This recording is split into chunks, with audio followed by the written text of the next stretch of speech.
महाराज जी, इस शरीर से पूर्व में बहुत सारे पाप आचरण हुए हैं। महाराज जी, मेरा मन किसी भी सुंदर व्यक्ति विशेष को देखकर आकर्षित हो जाता है। महाराज जी, सुंदर कौन है बच्चा? हमें तो आज तक सुंदर ही नहीं मिला कोई। सही कहते, बचपन से आज तक हमें कोई सुंदर नहीं लगा।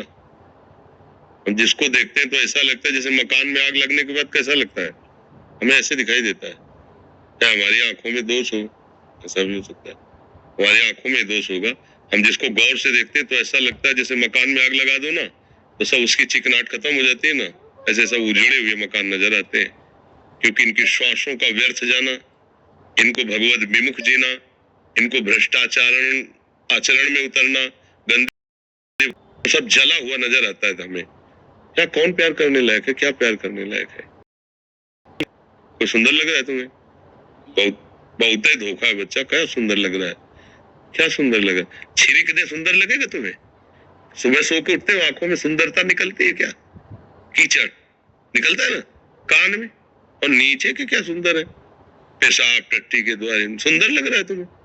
खखार के थूक दे अभी तो क्या कहा है सुंदरता? कहाँ? चीर के देखो, छोड़ दो, मवाद निकलने लगे कुछ दिन में सड़ के वहां। क्या सुंदर है? हमें बताओ क्या सुंदर है इसमें?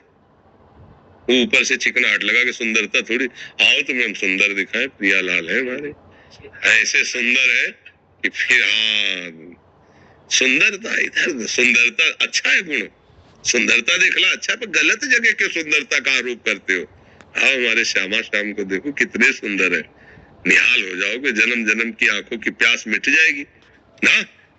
राधा जपो, राधा वल्लभ सिंह जपो। गंदी बात, यहाँ कोई सुंदर नहीं बच्चा, सब सुंदर है, कोई यहाँ सुंदर नहीं, सब धोखा है। कहा भोग तो भोगे ही हो, मिला कुछ? फिर क्या सुंदर? क्या मिला? ये माया है। हमें लगता है अगर ये मिल जाए तो सुंदर, जब ये मिला, ये मिल जाए तो पूरा जीवन निकल जाता है। कुछ मिला, हाथ लगा, पापाचरण इकट्ठा होते रहते हैं, दुर्गति का लक्षण इकट्ठा होता रहता है। बच्चा कहीं कोई सुंदर नहीं, लौटो तुम्हारे हृदय में ही बैठा है परम सुंदर, उसको झांक लो तो निहाल हो जाओगे। बाहर कुछ सुंदर नहीं, कुछ सुंदर नहीं बाहर। असलियत नहीं समझ में आ रही, इसीलिए बच्चा ये सब परेशानी है। असलियत समझ में आ जाए तो फिर नेत्र खराब है ना, इसलिए कुछ आज तक कोई सुंदर ही नहीं लगा। यार क्या बात है, ये तो आए चित्ते में कभी नहीं आया। बचपन से घूम रहे बाबा जी बने, पूरा जीवन हो गया, कभी ऐसा लगा कि हाँ क्या सुंदर रूप। मैंने महाराज जी एक गुरुजी से उनसे दीक्षा ली थी, लेकिन मन नहीं करता, मतलब राधा। हाँ इसीलिए नहीं मन करता। पापवंत कर सहज स्वभाव, भजन मोहिते भाव न काओ। जब मन पापी होता है, मलिन होता है, तो उसका भजन में मन नहीं लगता बच्चा। तो दवाई जब कड़वी लगे तो जबरदस्ती खाए, राधा राधा राधा, मन का क्या चक्कर है? तो ना लग, राधा राधा राधा राधा राधा राधा राधा, सब काम बन जाएगा। जिसकी जिह्वा में राधा नाम है, कृष्ण नाम है, सब ठीक हो जाएगा, सारे पाप भस्म हो जाएंगे, हृदय पवित्र हो जाए। पर इसके लिए मेहनत करनी पड़ेगी। देखो बिना मेहनत के कैसे बात बनेगी? मन लगे न लगे, कुछ नियम बना लो कि 1 घंटा आधा घंटा कीर्तन करेंगे, राधा राधा राधा राधा राधा। पर अब नियम बनाना पड़ेगा, नहीं तो मन तो काहे को लगे? मन तो पाप में लगेगा, संसार के भोगों में लगेगा बच्चा, समझ रहे? अमन शर्मा जी, श्री हरिवंश गुरुदेव भगवान, आपके चरणों में कोटि कोटि प्रणाम। महाराज श्री, जिसकी शरणागति दीक्षा नहीं हुई हो पर वो पहले ही आप श्री को गुरु मानता हो और उसकी बिना शरणागति लिए मृत्यु हो जाती है, तो उसको श्री जी मिलेंगी क्या? उसकी निष्ठा, हाँ उसकी निष्ठा काम करती। जैसे अंदर से हमने वरण कर लिया कि आप हमारे गुरु हैं, उस वरण का होगा कि आपके मुख के निकले हुए वचन हम स्वीकार करें। जैसे अपने बोलते रहते हैं हमारे जीवन धन राधा है, राधा, तो आप राधा राधा राधा राधा और गुरु भाव स्वीकार कर ले। आपकी वही गति होगी जो शरणागति की होती है, उसमें कोई अंतर नहीं होगा, क्योंकि बात हृदय से स्वीकार करने की होती है। बाहर से आपने कंठी ले लिया, तिलक ले लिया, मंत्र लिया, बात एको नहीं मान रहे, तो आपकी पक्का दुर्गति होगी, बचा नहीं पाएगी, ये क्रिया नहीं बचा पाएगी। और मान लो आप संयोग वशात कंठी नहीं बंधवा पाए हैं, आप मंत्र नहीं ले पाए, लेकिन हृदय से गुरु माना है, हमारी बात मानकर चल दिए, तो आपको बिल्कुल वैसे ही लाभ मिलेगा जैसे दीक्षा लेने वाले समर्पित शिष्य को लाभ मिलता है। समझ गए? अलवेली शरण जी, महाराज जी आपके चरणों में कोटि कोटि प्रणाम। महाराज जी, आप हमें ये रहस्य बताने की कृपा कीजिए कि श्री हरिवंश महाप्रभु जी के प्यारे कैसे बने, उनकी कृपा कटाक्ष को कैसे प्राप्त करें जो किसी किसी को ही मिली है। महाप्रभु आदेश कर रहे हैं, श्री हरिवंश जो कही कृपा कर साचो प्रबोध सुनो बते, श्री हरिवंश जो कही श्याम श्यामा पद कमल संग सिर नायो, तेन बचन मानत गुरुद्रोही निस्दिन करता अपनो भायो। हरिवंश महाप्रभु क्या चाहते हैं? श्याम श्यामा के प्रेमी जनों में जिसका सर झुका रहता है, अर्थात उनकी आज्ञा का पालन करता है, भावे माई जगत भगत भजनी। हरिवंश महाप्रभु के वचन। जय श्री हरिवंश प्रभु राधिका रमन मोको भगत भजनी। यदि भगवत प्रेमी महात्माओं को हृदय से आप नमन करोगे और उनकी आज्ञा का पालन करोगे तो महाप्रभु के लाडले बन जाओगे, महाप्रभु प्यार करेंगे। वो कह रहे हैं भावे, मुझे वही अच्छा लगता है। महाप्रभु आदेश कर रहे हैं, अगर उनके आदेश का पालन न करे तो सेवक जी महाराज गुरुद्रोही कह रहे हैं। तीन वचन मानत गुरुद्रोही निस्दिन करत। हरिवंश महाप्रभु ने हरिराम व्यास जी को यही आदेश किया था, आजीवन भक्त सेवा में रहे।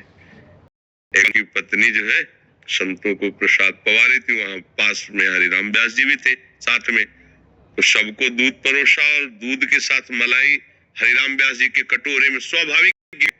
उनका अच्छा, ये शरीर तुम्हारा पति है ना, इसलिए मलाई खवाई। वो हमारे पति संत जन, उन किसी के कटोरे में मलाई नहीं गई, चल तेरे को सेवा से निकाल, सेवा से हटा दिया। अब वो तो ऐसे भाव में नहीं थी, पर देखो कितनी सावधानी है कि शरीर तुम्हारा पति है इसलिए तुमने मलाई डाल दी, और ये संत हटाओ, गुरु आज्ञा का विरोध। संतों से तुम्हारी लघुता, हमारे शरीर में पति भाव से श्रेष्ठता, तुम सेवा के अधिकारिणी ने। जब बहुत रोई, प्रार्थना की, संतों ने भी कहा इनके भाव ऐसे नहीं थे, हम रोज प्रसाद पाते, जानते हैं कि माँ की तरह सब संतों को बराबर भाव से पवाती। उनका तब बात मानेंगे जब अपना पूरा श्रृंगार आभूषण सुहाग बाजार में बेचो और संतों को पवाओ। आजीवन संतों के प्रति ऐसा ही भाव रखा, भगवत भाव रखा, तो महाप्रभु का लाडीला वही है जो प्रिया प्रीतम के प्यारों के चरणारविंद में सर झुकाए और उनकी आज्ञा का पालन करे। समझ गए जी? मधुर बिहारनी शरण जी, वृंदावन से। जय श्री हरिवंश। राधा वल्लभ श्री हरिवंश, महाराज जी आपके चरणों में कोटि कोटि नमन। महाराज जी, इस अधम को हमेशा अपने माता पिता को खोने का डर सताता रहता था, परंतु आपके मिलने के बाद आपको भी खोने का डर हृदय में बना रहता है। महाराज जी क्योंकि खोने वाला देश ही है, इसका नाम है मृत्यु लोक। यहाँ जिससे भी प्यार करोगे वो सब मरेगा। शरीर है, शरीर तो नष्ट होगा ही, मरेगा, स्वरूप नहीं मरता। तो स्वरूप से तुम्हारा परिचय नहीं, इसलिए तुम निडर नहीं हो। स्वरूप से परिचय हो जाता तुम निडर हो जाओगे। देह से परिचय, देह भयावह है, सबकी देह छूटेगी, आज नहीं तो कल सबकी। मरेगा ये, जलेगा ये, नामो निशान मिटेगा इसका, क्योंकि मृत्यु लोक है। स्वरूप की तरफ बढ़ो, शरीरों का तो नाश होगा ही होगा। हम इस डर का आदर करते हैं क्योंकि यही डर हमें निडर बनाएगा। अगर हम डर गए ना संसार से, तो हम ऐसी जगह जाना चाहेंगे जहाँ डर न लगे। वो है भगवान के चरण, वो है भगवान का प्रेम। अगर भगवान से प्रेम हो गया तो ये डर खत्म हो जाएगा, क्योंकि वो अविनाशी है। उनका शरीर पांच भौतिक नहीं है, चिदानंद है। तो फिर वो कभी, ये तो पांच भौतिक है तो मरेगा, तो शरीर जाएगा ही, आज नहीं तो कल जाएगा, तो जा लेंगे। पहले से तैयार हो जाओ, जाएगा। जो चीज नहीं जाने वाली वो कभी नहीं जाएगी। जो स्वरूप है, जो हमारा स्वरूप है, तुम्हारे हृदय में ही है, वो कभी जाएगा नहीं। स्वरूप, ये रूप है, ये रूप नष्ट होगा, स्वरूप कभी नष्ट नहीं होता। सांवरमल यादव जी, सीकर से। राधा वल्लभ श्री हरिवंश, गुरुदेव आपके चरणों में कोटि कोटि प्रणाम। गुरुदेव, आपने बताया कि जो हमें मिलना है वो तो हमारे प्रारब्ध पूर्व में ही लिखा हुआ है। दुख और सुख, केवल दुख सुख, जो मिलना है वो सब प्रारब्ध में लिखा है। इतना नहीं बात है, समझो। आप ऐसे हाथ रख करके बैठ जाओ तो आपको जो सुख मिलना है पूरे जीवन में वो आपको मिलता रहेगा। जैसे कोई भी नहीं चाहता दुख मिले, पर दुख मिलता है ना, कोई नहीं चाहता दुख मिले, लेकिन यथावत दुख मिलता है ना जब जो मिलना है प्रारब्ध में, ऐसे सुख भी मिल जाएगा। ये हुई पशुवत, ये हिसाब पशुवत है। पशुओं के साथ भी यही है। अब हमें मनुष्य, उनसे हमारी योग्यता श्रेष्ठ है क्या? अब हम पीछे के दुख सुख को मिटाकर नए दुख सुख की रचना कर सकते हैं, या हम ऐसा भजन करें कि दुख सुख से ऊपर उठकर भगवान को प्राप्त हो सकते हैं, या ऐसे गंदे आचरण हो सकते हैं कि इस स्थिति से नीचे गिरकर नाली का कीड़ा बन सकते हैं, भूत बन सकते हैं, सुअर गधा कुत्ता बन सकते हैं। इसमें योग्यता है, ये केवल भोग भोगने के लिए नहीं मिला है कि अब जो भाग्य में लिखा वही सुख दुख नहीं। हम भाग्य का निर्माण करने के लिए मनुष्य शरीर में आए, भाग्य को भोगने के लिए पशु योनि है, भाग्य का निर्माण करने के लिए मनुष्य शरीर मिला है।